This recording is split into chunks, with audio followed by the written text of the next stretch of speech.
Merhaba. Welcome to the new episode of Turkish Learners Network, brought to you by skypeturkish.com. In this episode, we will learn vegetables in Turkish. This is part 2 of our food series. Biber, domates, havuç, ıspanak, kabak, marul,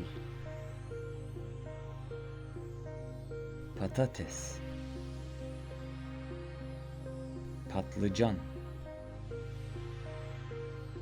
salatalık, sarımsak, soğan. Teşekkürler. Thank you for watching our video. Please share it with your friends and make sure to subscribe to our channel. If you would like to learn more about our online private Turkish lessons, please visit skypeturkish.com. Hoşça kalın.